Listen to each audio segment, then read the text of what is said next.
ಇವತ್ತು ತಳವಾರ ಸಮಾಜದವರು ತಮ್ಮ ಹಕ್ಕಿಗಾಗಿ ಇವತ್ತು ಮಕ್ಕಳಿಗೆ, ಮಹಿಳೆಯರಿಗೆ, ರೈತರಿಗೆ, ವಿದ್ಯಾರ್ಥಿಗಳು ಎಲ್ಲರೂ ಸೇರ್ಕೊಂಡು ಇಲ್ಲಿ ಏನಪ್ಪ ಅಂದ್ರೆ ಈ ಪ್ರಮಾಣದ ಹೋರಾಟ ನಡೆದಾಗ ನಾವೇನಪ್ಪ ಅಂದ್ರೆ ಇವತ್ತಿಗೂ ಕೂಡ ಅದಕ್ಕೆ ಸ್ಪಂದಿಸುವಂತ ಮನಸ್ಥಿತಿ ಜಿಲ್ಲಾಡಳಿತ ಇಲ್ಲ, ಉಸ್ತುವಾರಿ ಮಂತ್ರಿಗಳಿಲ್ಲ. ನೀವು ಎಷ್ಟು ದಿನ ರಸ್ತೆ ಬಂದ್ ಮಾಡ್ರಿ, ನಾವು ಶಿಫ್ಟ್ ವೈಸ್ ನೌಕರಿ ಹಾಕೊಂಡು ನಾವು ಇಲ್ಲೇ ಕುಂಡಿರ್ತೀವಿ ಅನ್ನೋ ಮನಸ್ಥಿತಿಯಲ್ಲಿ ಅದಾರ. ಇದು ಘೋರ ಅನ್ಯಾಯ. ಇದು ನೀವು ನಮ್ಮ ಹಕ್ಕಿಗಾಗಿ ನೀವು ನಮಗ್ ಬರಲ್ಲ ಅಂತೇಳಿ ನಮ್ಮ ಮ್ಯಾಗ ನೀವು ಏನಪ್ಪ ಕಂಪ್ಲೇಂಟ್ ಮಾಡಿರಲ್ಲ, ಕೇಸ್ ಮಾಡ್ರಿ, ಒಯ್ದು ಹಾಕ್ರಿ. ನಾವು ಅಲ್ಲಗಳಿರಿ, ನಮಗ ಅಲ್ಲಗಳಿರಿ. ನೀವು ಅದನ್ನ ಬಿಟ್ಟು ನಿಮ್ಗೆ ಏನೋ ಮಾಡಲ್ಲ ಅಂತೇಳಿ ನಾವಾಗೆ ನಮ್ಮನ್ನ ಅವಮಾನಿಸ್ಕೊಂಡು ಹೋಗುವಂತ ರೀತಿಯಲ್ಲಿ ವಾತಾವರಣ ನಿರ್ಮಾಣ ಮಾಡ್ಲಿಕ್ಕೆ ನಮ್ಗೆ ಗೊತ್ತಾಗದ. ಇದ್ರ ಪ್ರತಿರೋಧ, ಇದ್ರ ಸಿಟ್ಟು ಸೆಡವು ದಿನಾಂಕ ಮುಂದಿನ ತಿಂಗಳಲ್ಲಿ, ಇವತ್ತಿನ ತಿಂಗಳಲ್ಲಿ ನಾವು ಹೇಳಲ್ಲ. ಒಟ್ಟ ನಿಮಗ್ 28ಕ್ಕೆ ಇದು ಕಂಟಕದ ಎಬ್ಬಸ್ರಿ. ಕೊಡಲ್ಲ ಅಂತೇಳಿ ಸೀದಾ ಕೊಡಲ್ಲ ಅಂತೇಳಿ ಎಬ್ಬಸ್ರಿ. ಕುಡದ್ಲಿಕ್ಕೆ ಬರ್ತದ, ಸೀದಾ ಕೊಡ್ರಿ. ನಾವು ಇಷ್ಟೆಲ್ಲಾ ರೊಚ್ಚಿಗೆ ಹೋರಾಟ ಮಾಡಿದ್ರು ಕೂಡ, ಶಾಂತಿಯುತವಾಗಿ ಹೋರಾಟ ಮಾಡಿದ್ರು ಕೂಡ ರೊಚ್ಚಿಗೆ ಹೋರಾಟ ಮಾಡುವಂತ ಪ್ರಚೋದನೆ ನೀಡುವಂತ ವ್ಯವಸ್ಥೆ ಪೊಲೀಸ್ ಇಲಾಖೆಲಿಂದ, ಡಿಸ್ಟಿಕ್ಲಿಂದ, ಜಿಲ್ಲಾಡಳಿತಲಿಂದ ನಡೆದ. ನಾವು ರೊಚ್ಚಿಗೆ ಹೇಳಂದ್ರೆ ಹೇಳ್ತೀವಿ, ಅನಿವಾರ್ಯ ಇಲ್ಲ. ಜೀವಗಳ ಹಾನಿ ಆಗಲಿ ಅಂದ್ರೆ ಆಗಲಿ. ನಾವೇನಂತೀವಿ ಶಾಂತಿಯುತವಾಗಿ ಏನಪ್ಪಾ ಅಂದ್ರೆ ತತ್ವ ಸಿದ್ಧಾಂತಗಳನ್ನ ಇಟ್ಕೊಂಡು, ಏನಪ್ಪಾ ಅಂದ್ರ ಗಾಂಧೀಜಿಯವರ ಆದರ್ಶಗಳನ್ನ ಇಟ್ಕೊಂಡು, ಡಾಕ್ಟರ್ ಬಾಬಾ ಸಾಹೇಬ್ ಅವರ ಸಂವಿಧಾನ ತತ್ವ ಸಿದ್ಧಾಂತಗಳ ಆದರ್ಶದ ಅಡಿಗಳಲ್ಲಿ ನಾವು ಹೋರಾಟ ಮಾಡ್ಬೇಕು. ಅದನ್ನ ನೀವು ಯಾರು ಗಂಭೀರವಾಗಿ ಪರಿಗಣಿಸ್ತಾ ಇಲ್ಲ ಅಂದ್ರೆ ಇದರದು ಪ್ರತಿ ತಿಂಗಳು ಈ ರೀತಿ ಜಿಲ್ಲೆಯಲ್ಲಿ ಆಗ್ತದ, ಪ್ರತಿ ದಿನಾನು ಆಗ್ತದ. ಅದು ಮುಂದಿನ ದಿನಗಳಲ್ಲಿ ಅದೂ ಏನಪ್ಪಾ ಅಂದ್ರೆ ನಿಮ್ಮ ಮುಂದಿನ ದಿನಗಳಲ್ಲಿ ಸರ್ಕಾರ ಆಗ್ಲಿ, ನೀವು ಅಧಿಕಾರಕ್ಕೆ ಬರೋದಾಗ್ಲಿ, ನೀವು ಗೆಲ್ಲೋದಾಗ್ಲಿ ಹೆಂಗ್ ಗೆಲ್ತೀರಿ ಅಂತೇಳಿ ಇಡೀ ಸಮಾಜ ನಿರ್ಣಯ ಮಾಡಿದ್ವಿ. ನಾವು ಒಬ್ಬನೇ ಹೇಳ್ತಾ ಇಲ್ಲ, ಎಲ್ಲರನ್ನ ಹೇಳಕ್ ಬರ್ತಾ ಇಲ್ಲ, ಹೇಳಕ್ ಆಗಲ್ಲ. ಇವತ್ತ ಈ ರೀತಿ ಹಿಂಗ್ ಮಾಡ್ಬೇಕು, ಹಿಂಗ್ ಮಾಡ್ಬೇಕಂತೇಳಿ ಇಡೀ ಸಮಾಜ ಒಕ್ಕೊರ್ಲಿಂತ ನಿರ್ಣಯ ತಗೊಂಡು ನಾವ್ ಏನ್ ಹೇಳ್ಬೇಕು, ಸಮಾಜಕ್ಕೆ ಏನ್ ಸಂದೇಶ ಕೊಡ್ಬೇಕು, ಸಮುದಾಯ ಜನರಿಗೆ ಏನ್ ಸಂದೇಶ ಕೊಡ್ಬೇಕು, ಜಿಲ್ಲೆಯಲ್ಲಿ ಏನು ನಡೆದದ, ಇಡೀ ಏನಪ್ಪಾ ಅಂದ್ರೆ ವ್ಯವಸ್ಥೆಯನ್ನ, ಈ ದುರಾಡಳಿತವನ್ನ ಜನಸಾಮಾನ್ಯರ ಗಮನಕ್ಕೆ ತರಬೇಕಾದ್ರೆ, ಯಾಕೆ ಜನಸಾಮಾನ್ಯರ ಗಮನಕ್ಕೆ ತರಬೇಕಂದ್ರೆ ಈ ದೇಶದಲ್ಲಿ ಸರ್ಕಾರ ರಚನೆ ಆಗ್ಬೇಕು, ಏನಪ್ಪಾ ಅಂದ್ರೆ ವ್ಯವಸ್ಥಿತ ಏನಪ್ಪಾ ಅಂದ್ರೆ ಒಂದು ಕಾನೂನು ಜಾರಿಗೆ ಬರಬೇಕು. ಎಲ್ಲನೂ ನಡಿಬೇಕಾದ್ರೆ ಸಂವಿಧಾನದ ಅಡಿಯಲ್ಲಿ ಡಾಕ್ಟರ್ ಬಾಬಾ ಸಾಹೇಬ್ ಅಂಬೇಡ್ಕರ್ ಅವರು ನಮಗೆ ಮತ ಅನ್ನುವ ಒಂದು ಹಕ್ಕು ನೀಡ್ಯಾರ. ನಮಗ ಆ ಮತ ಚಲಾಯಿಸುವ ಸಂದರ್ಭದಲ್ಲಿ ನಿಮ್ಮನ್ನ ಕಾನೂನು ರೂಪಿಸುವಂತ ಜಾಗದಲ್ಲಿ ಇಲ್ಲಾರ್ದಂಗೆ ಕೂರ್ಲಾರ್ದಂಗೆ ನೋಡ್ಕೊಳ್ಳುವುದು ಏನಪ್ಪಾ ಅಂದ್ರೆ ನಮ್ ಕೈಗೊಂದು ದೊಡ್ಡ ಅಸ್ತ್ರ ಡಾಕ್ಟರ್ ಬಾಬಾ ಸಾಹೇಬ್ ಅಂಬೇಡ್ಕರ್ ಕೊಟ್ಟು ಹೋಗಿದಾರ. ಅದ್ರ ಮುಖಾಂತರ ನಿಮ್ಮನ್ನು ಸಂಪೂರ್ಣವಾಗಿ ಸೋಲಿಸ್ತೀವಿ. ನಿಮಗೆ ಸಂಪೂರ್ಣವಾಗಿ ನಿಮ್ಮನ್ನು ಊಟಾಪಾಳಿ ಕಿತ್ತಿಸಿ ನಾಳೆಗೆ ನಮ್ಗೆ ಯಾರು ಸರ್ಟಿಫಿಕೇಟ್ ಕೊಡ್ತಾರ ಅವರಿಗೆ ಕರ್ಕೊಂಡು ಬಂದು ನಮ್ಮ ಹಕ್ಕು, ನಮ್ಮ ನ್ಯಾಯ ತಗೊಳ್ಳುವಂತ ವ್ಯವಸ್ಥೆಯ ಮುಂದಿನ ದಿನಗಳಲ್ಲಿ ನಾವು ನಿರ್ಮಾಣ ಮಾಡಿಕೊಂಡು ನಮ್ಮ ನ್ಯಾಯ ಪಡೆದಿರುತ್ತೇವೆ ಅಂತ ಈ ಮಾಧ್ಯಮ ನೀಡುತ್ತಿದ್ದೀನಿ. ಪ್ರತಿ ಬಾರಿ ಚುನಾವಣೆ ಬಂದಾಗ ನಿಮ್ಮ ಏನು ಸಮುದಾಯದ ನಾಯಕರು ಇದ್ದಾರಲ್ಲ, ಇದನ್ನೇ ಹೇಳ್ತಾರ ಅವರು, ನಾವು ಈ ಸಲ ಎಷ್ಟೇ ಸರ್ಟಿಫಿಕೇಟ್, ಎಷ್ಟು ಸ್ಥಾನಮಾನ ಕೊಟ್ಟೆ ಕೊಡ್ತೀವಿ ಅಂತ ಹೇಳ್ತಾರೆ, ನಮ್ಮನ್ನ ಕೈ ಹಿಡಿರಿ ಅಂತ ಹೇಳ್ತಾರೆ.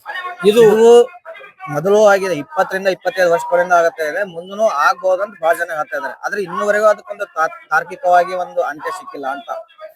ಇದು ಇಲ್ಲಿ ತನಕ ಸಮುದಾಯ ಈ ಒಂದು ಈಗ ನೀವು ಹೇಳಿದ್ರಲ್ಲ, ಈ ವ್ಯವಸ್ಥಿತ ಜಾಲ ಭೇದಿಸ್ಲಿಕ್ಕಾಗಿರ್ಲಿಲ್ಲ.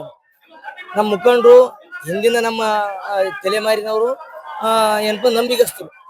ಯಾವುದೇ ಒಂದು ವಿಷಯ ಹೇಳಿದ್ರೆ ಸಡನ್ಲಿ ನಂಬುತ್ತೀವಿ, ಮಾಡ್ತಾರನ್ನೋ ಒಂದು ಭರವಸೆ ಮ್ಯಾಗ ಮತ ನೀಡ್ತಾನೆ ಬಂದಿವಿ.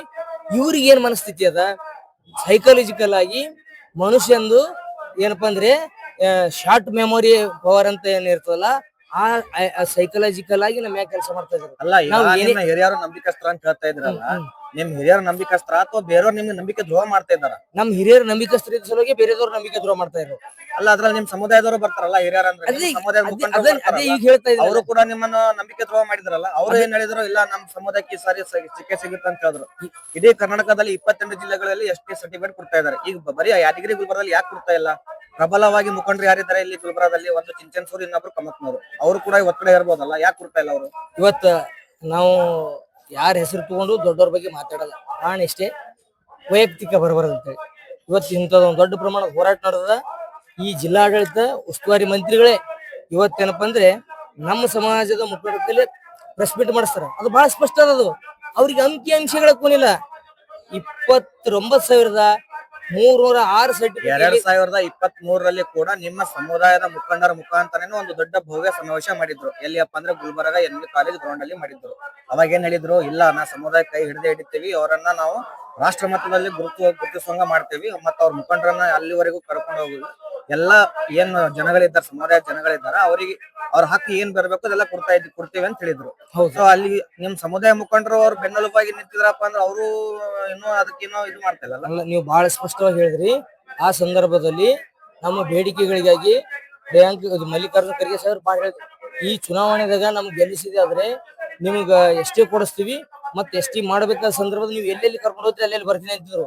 ನಿನ್ನೆ ಸಮುದಾಯದ ಮುಖಂಡರು ಎಷ್ಟಿ ವಿಷಯ ಇಟ್ಕೊಂಡು ಹೋದಾಗ ನನಗ ಮುಖ್ಯಮಂತ್ರಿ ನನ್ನ ಮಾತು ಕೇಳಲ್ಲ ಕೇಳ್ತಾನೆ. ದುರಂತ ಅಲ್ಲ, ಯಾರಿಗೆ ಕಣ್ಣು ಅಂದ್ರೆ ನಾ ಹೇಳಿದಲ್ಲಿ ನಿಮ್ಗೆ ಮನುಷ್ಯ ಜನರ ಮೈಂಡ್ ಶಾರ್ಟ್ ಮೆಮೊರಿ ಇರೋದ್ರಿಂದ ನಾವ್ ಏನ್ ಮಾಡಿದ್ರು ನಡೀತಂಗ ಅವ್ರ ತಲೆಗದ. ಈಗ 5 ವರ್ಷ ಈಗ ಹೇಳೋದು 5 ವರ್ಷ ಮರ್ತಿ ಹೋಗಿರ್ತೀವಿ ನಾವು. ಅವಾಗ ನಾವೇನ್ ಮಾಡ್ತೀವಿ, ಮುಖಂಡರ ಮ್ಯಾಗ ಹಾಕಿ ಬಿಟ್ಟಿದ್ದೇವೆ ಇಷ್ಟನ. ಇವತ್ತು ಹೇಳಿವಲ್ಲ, ಸಮಾಜ ಜಾಗೃತ ಆಗ್ಯದ. ಇವತ್ತು ನಮ್ಮಂತವ್ರು ನಾವೆಲ್ಲ ಸಣ್ಣ ಮಕ್ಕಳು ಒಂದು ಆಡೋರು ಒಂದು ಲೆಕ್ಕಕ್ಕ ಎಲ್ಲಿ ಓದ್ಕೊಂಡು ಬರ್ಕೊಂಡು ಏನೋ ಹೊಲ ಮನಿ ಕೆಲಸ ಮಾಡ್ಕೊಂಡಿರೋರು ಇವತ್ತು ರೋಡಿಗೆ ಬಂದಿ ಅಂದ್ರ ಇಲ್ಲಿ ಪ್ರಜ್ಞಾವಂತಿಕೆ ಚಿಗುರು ಹೊಡದ. ನಮ್ಮ ಹಕ್ಕಿನ ಬಗ್ಗೆ ನಾವು ಏನು ಕೇಳಬೇಕು ಅನ್ನೋದು ನಮ್ಮಲ್ಲಿ ಪ್ರಜ್ಞೆ ಬಂದದ. ಅದ್ರ ಬಗ್ಗೆ ನಾವು ಜಾಗೃತರಾಗಿವಿ.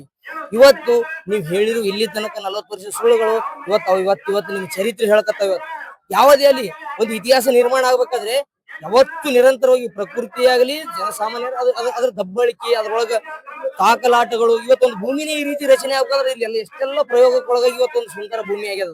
ಹೀಗೆ ಏನೋ ಒಂದು ಜಸ್ಟಿಫೈ ಬರ್ಬೇಕಾದ್ರೆ ಅದಕ್ಕೆ ಅದರದೇ ಆದ ಟೈಮ್ ಆಫ್ ಪ್ರೊಸೆಸ್ ಇರ್ತದೆ. ಇವತ್ತು ನಮಗ ಸಾಮಾಜಿಕವಾಗಿ, ಶೈಕ್ಷಣಿಕವಾಗಿ, ಆರ್ಥಿಕವಾಗಿ ಎಲ್ಲ ಹಂತದಲ್ಲಿ ತುಳಿದ್ರು, ಸುಳ್ಳು ಹೇಳಿದ್ರು, ಮತ ಪಡೆದ್ರು, ಅನ್ಯಾಯ ಮಾಡಿದ್ರು. ಇವತ್ತು ಅದ್ರ ಪರಿಣಾಮ ಇವತ್ತು ನಿಮ್ಮ ಬಗ್ಗೆ ನಿತ್ತು ನಿರ್ಬಿಡೆಯಿಂದ, ನಿರ್ಭೀತಿಯಿಂದ, ನಿರ್ಭಯವಾಗಿ ಮಾತಾಡ್ತೀವಿ ಅಂದ್ರೆ ಇದಕ್ಕಿಂತ ದೊಡ್ಡ ಬೆಳವಣಿಗೆ ಜಾಗೃತಿ ಸಮಾಜದಲ್ಲಿ 10 ವರ್ಷ ಆಡ್ರಿ, ಒಂದಲ್ಲ ಒಂದು ದಿನ ನಿಮ್ಮ ಸಾಮ್ರಾಜ್ಯ ಸರ್ವಜನ ಮಾಡ್ತೀವಿ, ಸರ್ವನಾಶ ಮಾಡೇ ಮಾಡ್ತೀವಿ.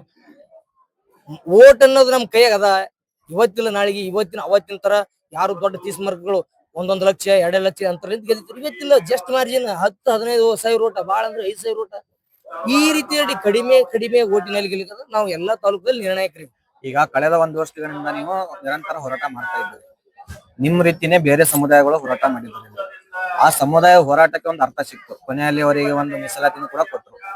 ನಿಮ್ಮನ್ನೇ ಯಾಕೋರು ಒಂದು DC ಆಗಿರ್ಬೋದು, ಮತ್ತೆ ಮುಖ್ಯಮಂತ್ರಿ ಸಹ ಸಚಿವರು ಅವ್ರು ಕರೆದು ಒಂದು ಮಾತಾಡಿ ಯಾಕೆ ಈ ರೀತಿ ಮಾಡ್ತಾ ಇದ್ರಿ, ಅದಕ್ಕೆ ಏನಾದ್ರು ಒಂದು ಅಂತ್ಯ ಆಡೋಣ ಅಂತ ಏನಾದ್ರು ಇಲ್ಲಿವರೆಗೆ ಭರವಸೆ ಕೊಟ್ಟಿದ್ದಾರೆ? ಇಲ್ಲ, ನಿಮ್ಮ ಸಮುದಾಯದಲ್ಲಿ MLC MLA ಕಡಿಮೆ ಇರೋದ್ರಿಂದ ಈ ರೀತಿ ಆಗ್ತಿದೆ. ಒಂದು ಸಮುದಾಯದಲ್ಲಿ ನಾಯಕ ಸಮುದಾಯದಲ್ಲಿ ತೆಗೆದುಕೊಂಡ್ರು MP MLA ಇದ್ದಾರೆ. ಅದೇ ಅವ್ರು ಒತ್ತಡ ಹಾಕಿ ಅವ್ರನ್ನ ಇದು ತಡಿತಾ ಇದ್ದಾರೆ. ನೀವ್ ಏನ್ ಹೇಳಿದ್ರಲ್ಲ ಬಾಳ ಅದೇನದಲ್ಲ, ನೀವ್ ಹೇಳ್ತಿರೋದು ಬಾಳ ಸತ್ಯ ಅದ. ಯಾಕಂದ್ರೆ ವಿರೋಧ ಸಮುದಾಯದಲ್ಲಿ 15ರಿಂದ 16 ಶಾಸಕರಿದ್ದಾರೆ, 2-3 ಜನ MP ಗಳಿದ್ದಾರೆ. ಅವರು ಇನ್ನೊಂದು ಪಕ್ಷಾತೀತವಾಗಿ ಕೆಲಸ ಮಾಡ್ತಾರೆ. BJP, ಕಾಂಗ್ರೆಸ್, JDS ಎಲ್ಲೇ ಇರಲಿ, ಈ ಭಾಗದ ಬರೀ ಇವತ್ತು ನಮ್ಗೆ ಒಬ್ಬರಿಗೆ ಅನ್ಯಾಯ ಮಾಡಿಲ್ಲ. ಅವರು ವಿರೋಧಿ ಸಮುದಾಯದವರು ಈ ಭಾಗದ ಕುರುಬರಿಗೆ, ಕೊಕ್ರೆ ಕೋಲಿ ಕಬ್ಬಲಿಗ ಇವ್ರಿಗೆ ನಿರಂತರವಾಗಿ ಅನ್ಯಾಯ ಮಾಡಿದ್ರೆ ಇವತ್ತು ನಾವು ತಳವಾರ ಬಂದವ್ರ ಕೈ ಸಿಕ್ಕಿವಿ. ತಳವಾರದ ಏನಾಗಿದೆ, ಸರ್ಟಿಫಿಕೇಟ್ ಇಶ್ಯೂ ಆಗಿದೆ, ಕೇಂದ್ರ ಸರ್ಕಾರ ಆರ್ಡರ್ ಮಾಡಿಬಿಟ್ಟಿದೆ. ಅವ್ರನ್ನ ST ಸೇರಿಸುವ ಹಂತದಲ್ಲಿ ಇರೋರು. ನಾವು ಸೇರಿದ್ರು ಕೂಡ ಅವ್ರ ಪ್ರಭಾವಕ್ಕಾಗಿ ರಾಜ್ಯದ ಎಲ್ಲಾ ಜಿಲ್ಲೆಗಳನ್ನ ನೀಡುತ್ತಿದ್ರೆ ಕಲಬುರಗಿ ಮತ್ತು ಯಾದಗಿರಿಯಲ್ಲಿ ಯಾಕೆ ತಡೆ ಹಿಡಿದಾರಂದ್ರೆ ಸಮುದಾಯದ ವಿರೋಧಿಗಳು ಮತ್ತೆ ಮೀಸಲಾತಿ ವಿರೋಧಿಗಳು ಇರ್ದಾರ ಇಲ್ಲಿ. ಯಾರು? ಮಲ್ಲಿಕಾರ್ಜುನ ಖರ್ಗೆ, ಪ್ರಿಯಾಂಕ್ ಖರ್ಗೆ. ಯಾಕಂದ್ರೆ ಟೋಕ್ರೆ ಕೋಳಿ ಕಿತ್ತುಕೊಂಡ ಇತಿಹಾಸದ ಅವ್ರಿಗೆ ಕೇಳತ್ತಿರೋದು. ಆ ರೀತಿ ಏನ್ ಮಾಡ್ರೆ ಇವತ್ತು ತಳವಾರನ ಅದೇ ತರ ನಾನು ಕಿತ್ತಾ ಇದ್ದೀವಿ, ಅದನ್ನ ಹತ್ತಿಕ್ಬೇಕು. ಆಯ್ತು, ಇವತ್ತು ಕಿತ್ತದ ಯಾವತ್ತು ಒಂದು ವರ್ಷ ಹಾರಿಡ್ತಾರ, 2 ವರ್ಷ ಇಡ್ತಾರ, 3 ವರ್ಷ ಎಲೆಕ್ಷನ್ ಬಂದಾಗ ಮತ್ತೆ ಇವ್ರು ಓಟ್ಗಾಗಿ, ಕಂಡಕ್ಕಾಗಿ, ಹೆಂಡಕ್ಕಾಗಿ ಓಟ್ ನೀಡ್ತಾರೆ ಅನ್ನೋದು ಮನಸ್ಥಿತಿ ಅವ್ರ ಬಳಿ ಅದ. ಈ ರೀತಿ ನಾವು ಈಗಿಲ್ಲ. ಮುಖಂಡ್ರೆ ಹೋಗಿ ಬಿಟ್ಬಿಟ್ಟಿ ಅವ್ರ ಪಕ್ಷದಾಗ ಏನೇ ಇರ್ಲಿ ದುರಂತ ಇವತ್ತು ಅವ್ರು ಏನೂ ಆಗಿಲ್ಲ. ಆದ್ರೂ ಕೂಡ ಇವತ್ತು ಅವರ ಸೌಜನ್ಯಕ್ಕಾಗಿ ಅವ್ರಿಗೆ ಗೌರವಿಸಿ ಅಲ್ಲೇ ಬಿಟ್ಟಿದ್ವಿ. ಮುಂದಿನ ದಿನಗಳಲ್ಲಿ ನಾವ್ ಯಾರು ಬಯಸ್ಕರದ ಉದ್ದೇಶಪೂರ್ವಕ ಬಯಸ್ಕರದ ಯಾರು ಮಲ್ಲಿಕಾರ್ಜುನ ಖರ್ಗೆ ಅವರ ಕುಟುಂಬಕ್ಕ ಮತ್ತು ಕಾಂಗ್ರೆಸ್ ಪಕ್ಷಕ್ಕ ರಾಜಕೀಯವಾಗಿ ನಮ್ಮ ತಳವಾರ ಸಮಾಜದಿಂದ ಬಹಿಷ್ಕಾರದ ಅಲ್ಲಿಯವರೆಗೂ ಹಿಂದುಳಿದ ಸಮುದಾಯಗಳಿಗೂ ಕೂಡ ನಮ್ಮ ಜೊತೆ ತಗೊಂಡು ಅದೇ ರೀತಿಯ ಒಂದಿಷ್ಟು ವಿಚಾರಗಳನ್ನು ರೂಪಿಸಿ ಅಲ್ಲಿಯೂ ಕೂಡ ನಾವು ಕೆಲಸ ಮಾಡಿ ಒಬ್ರಿಗೊಬ್ರು ತಗೊಂಡೋಗಿ ಮುಂದಿನ ದಿನ ನಮ್ಮ ಹಕ್ಕು ಪಡಿತೀವಿ. ಇದೇನು ಕ್ರೆಡಿಟ್ ವಾರ ಇದು ಒಂದು ಆಕ್ಚುಲಿ ಕ್ರೆಡಿಟ್ ವಾರ ಇದು. ಯಾಕಂದ್ರೆ ಈಗ ಕೇಂದ್ರ ಸರ್ಕಾರ ಆಲ್ರೆಡಿ ST ಸಮುದಾಯಕ್ಕೆ ಸೇರಿಸಿದೆ. ನಿಮ್ಗೆ ಈಗ ಏನಾದ್ರೂ ST ಸರ್ಟಿಫಿಕೇಟ್ ಕೊಟ್ರೆ ಬಿಜೆಪಿಗೆ ನಿಮ್ದೆಲ್ಲ ಸಮುದಾಯ ಆ ಕಡೆ ವಾಲ್ತೆ ಅಂತ ಏನಾದ್ರು ಕ್ರೆಡಿಟ್ ಅವ್ರಿಗೆ 100% ಸತ್ಯ. ಇದು 100% ಕ್ರೆಡಿಟ್ ವಾರೆ. ಯಾಕಂದ್ರೆ ಒಂದು ಸಮುದಾಯ ಇಲ್ಲಿ ಕೊಟ್ಟಿದೆ. ಮತ್ ಇನ್ನೊಂದ್ ಏನಂದ್ರೆ ಈ ಭಾಗದಾಗ ಹೆಚ್ಚಿನ ಸಂಖ್ಯೆಯಲ್ಲಿ ಈ ಸಮುದಾಯ ಆ ಒಂದು ಪಾರ್ಟಿಗೆ ಏನಪ್ಪಾ ಅಂದ್ರೆ ಟ್ಯಾಗ್ ಆಯಿತು ಅಂದ್ರೆ ನಮ್ಮ ಮುಂದಿನ ದಿನಗಳ ರಾಜಕೀಯ ಭವಿಷ್ಯಕ್ಕೆ ಹೊಡೆತದ ಅನ್ನೋದು ಇದು 100% ಸತ್ಯ. ಇದು ಅಂದ್ರೆ ನೀವು ಹೇಳ್ತಾ ಇರೋದೇನೋ ಗಂಡ ಹೆಂಡತಿ ನಡವರಲ್ಲಿ ಕೂಸು ಕೂಸು ಬಿಡವಾಯ್ತು. ಇವತ್ತು ವಿರೋಧ ಪಕ್ಷದವ್ರನ್ನ ಯಾಕೆ ಸುಮಾರು ಆಗ್ಯಾರಂದ್ರೆ ನಮ್ಮ ರೋಷ ಆವೇಶ ಅಲ್ಲಿ ತನಕ ಜೀವಂತವಾಗಿ ಇರ್ಲಿ ಅಂತಾರ ಅವರು. ಈಗ ಇವ್ರು ಸರ್ಟಿಫಿಕೇಟ್ ಕೊಟ್ರೆ ಅಂದ್ರೆ ಸೈಲೆಂಟ್ ಆಗ್ತಾರೆ. ನಾಳೆ ಇವ್ರು ಮತ್ತೆ ಮಾನಸಿಕವಾಗಿ ಚೇಂಜ್ ಆಗ್ಬೋದು. ಆದ್ರೆ ಚುನಾವಣೆ ಹತ್ತಿರ ಬಂದಾಗ ನಾವು ಧ್ವನಿ ಎತ್ತೀವಿ, ಧ್ವನಿ ಕೂಡಿಸಿದೇವೆ ಅಂದ್ರೆ ಅದು ಶಕ್ತಿ ಬರ್ತದ. ಅವಾಗ ಇವ್ರು ಈ ಕಾರಣಕ್ಕಾಗಿರ ನಮ್ಗೆ ಮತ ನೀಡ್ತಾರ. ಸೈಕಾಲಜಿ ಸೇಮ್ ಅದ, ರಾಜಕೀಯ ಪಕ್ಷದಲ್ಲಿ ಕಾಮನ್ ಇವೆಲ್ಲ. ಆದ್ರೆ ಗಟ್ಟಿ ಬೀಳ್ತಾರದು ನೀವು ಅಂದಾಗ ನಮ್ಮ ಸಮಾಜಕ್ಕ ಕೂಸು ಬಿಡುವ ಆದಂಗಾಗ್ಯದ. ಅವ್ರ ಮಧ್ಯೆ ಇವ್ರ ಮಧ್ಯೆ ನಮ್ಮ ಸಮಾಜಕ್ಕೂ ಹೊಲ ಏನಪ್ಪಾ ಅಂದ್ರೆ ಗಂಡ ಹೆಂಡತಿ ನಡ್ಬರ್ಕು ಕೂಸು ಬಿಡವಾದಂಗ ನಮ್ಮ ಪರಿಸ್ಥಿತಿ ಆಗ್ಯದ. ಈ ಮುಂದಿನ ನಿಮ್ಮ ಹೋರಾಟ ನಡೆಯಲ್ಲ.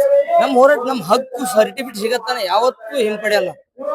27ಕ್ಕೆ ಕಡೆಗೆ ನಾವು ಸರ್ಕಾರ ಬದಲಿ ಮಾಡಿದ್ರೆ ನಮ್ಮ ಹಕ್ಕು ಪಡಿತೀವಿ.